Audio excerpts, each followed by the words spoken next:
వాయుగుండం ప్రభావంతో దక్షిణ కోస్తా జిల్లాలకు రెడ్ అలర్ట్ జారీ చేశారు వాతావరణ శాఖ అధికారులు. నెల్లూరు, తిరుపతి, చిత్తూరు, ప్రకాశం, బాపట్ల జిల్లాలో రానున్న 3 రోజులు అతి భారీ వర్షాలు కురిసే అవకాశం ఉందని వాతావరణ శాఖ అంచనా వేసింది.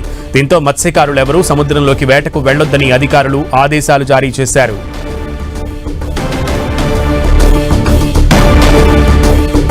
ఇక పోర్టులకు 3వ నెంబర్ హెచ్చరిక జారీ చేశామంటున్న విశాఖ వాతావరణ కేంద్ర అధికారి జగన్నాథ్ కుమార్తో మా ప్రతినిధి విక్రమ్ ఫేస్ టు ఫేస్. బంగాళాఖాతంలో కొనసాగుతున్న తీవ్ర అల్పపీడన ప్రభావం కారణంగా రానున్న 4-5 రోజుల పాటు కూడా రాష్ట్రానికి భారీ వర్ష సూచన అయితే వాతావరణ శాఖ సూచిస్తుంది. అయితే ఈ వర్షాల తాలూకా ప్రభావం ఎలా ఉండబోతుంది, వాతావరణ పరిస్థితులు ఎలా ఉంటాయి అనేది మనతో పాటు మాట్లాడేందుకు విశాఖ వాతావరణ కేంద్ర అధికారి జగన్నాథ్ కుమార్ ఉన్నారు. ఆయనతో మాట్లాడు. చెప్పండి, ఈ అల్పపీడన కొనసాగుతుంది, దీని తాలూకా ప్రభావం ఎలా ఉండబోతుంది, వర్షపాతం ఎక్కడెక్కడ వచ్చే అవకాశం? నైరుతి బంగాళాఖాతంలో ఉన్న సుస్పష్ట అల్పపీడనం నైరుతి బంగాళాఖాతంలోనే సుస్పష్ట అల్పపీడనంగా కొనసాగుతుంది. ఇది రాబోయే కొన్ని గంటలలో వాయువ్య దిశలో పయనించి నైరుతి బంగాళాఖాతం దానికి ఆనుకుని ఉన్న పశ్చిమ మధ్య బంగాళాఖాతంలో వాయుగుండంగా పరిణామం చెందే అవకాశం ఉంది. తదుపరి 12 గంటల్లో అది మరింత వాయువ్య దిశలో పయనించి ఉత్తర తమిళనాడు, దక్షిణ కోస్తా ఆంధ్రప్రదేశ్ తీరాల మీదుగా పయనించే అవకాశం ఉంది. ఇక దక్షిణ అండమాన్ పరిసర ప్రాంతాలలో 5.8 కిలోమీటర్ల ఎత్తు వరకు ఒక ఉపరితల ఆవర్తనం కొనసాగుతుంది. ఈ పరిస్థితుల వల్ల ఉత్తర కోస్తా జిల్లాల్లో ఈ 4 రోజులు కొన్ని ప్రాంతాలలో తేలికపాటి నుంచి మోస్తరు వర్షాలు, 5వ రోజున పలు ప్రాంతాలలో, 6-7వ రోజుల్లో అత్యధిక ప్రాంతాలలో తేలికపాటి నుంచి మోస్తరు వర్షాలు పడే అవకాశం ఉంది.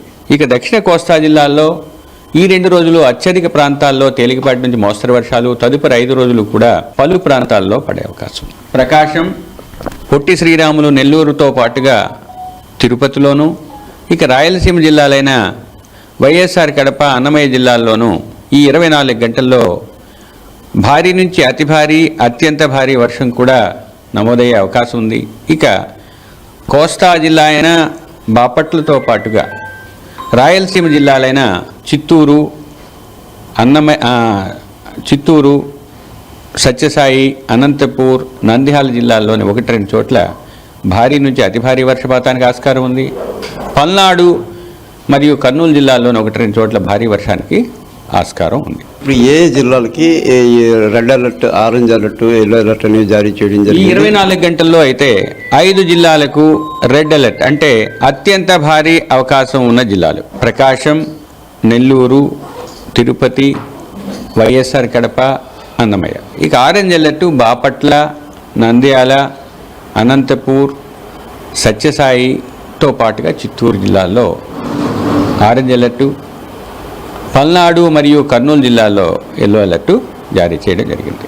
కోస్తా తీరం వెంబడి ఉన్న ఓడరేవుల్లో దక్షిణ కోస్తా తీరంలో ఉన్న ఓడరేవులైన మచిలీపట్నం, నిజాంపట్నం, కృష్ణపట్నంతో పాటుగా ఓడరేవులో ఇందాక చెప్పుకున్నట్టుగా 40 నుంచి 50, గరిష్టంగా 60 కిలోమీటర్లు, తదుపరి క్రమంగా పెరిగి 45 నుంచి 55, 65 ఉన్నందువల్ల ఆ ఓడరేవులకు 3వ నెంబర్ ప్రమాద హెచ్చరికను ఎగురవేయటం జరిగింది. రానున్న కొద్ది గంటల్లోనే బంగాళాఖాతంలో కొనసాగుతున్న తీవ్ర అల్పపీడనం వాయుగుండంగా మారబోతోంది. దీని ప్రభావం కారణంగా భారీ నుంచి అతి భారీ వర్షాలు సౌత్ కోస్టల్ ఆంధ్రకు సంబంధించి కురిసే అవకాశం ఉంటుందని జగన్నాథ్ కుమార్ చెప్తున్నారు. అంతేకాకుండా ఏదైతే ఈ పోర్టుకు సంబంధించి హెచ్చరికలు జారీ చేయడం జరిగింది, అలాగే మత్స్యకారులు కూడా చేపల వేటకు వెళ్ళరాదనే నిబంధనలు రానున్న 5 రోజుల పాటు కొనసాగుతుందని ఆయన సూచిస్తూ ఉన్నారు. Cameraman Satyata, Vikram, 10 TV, Vizag.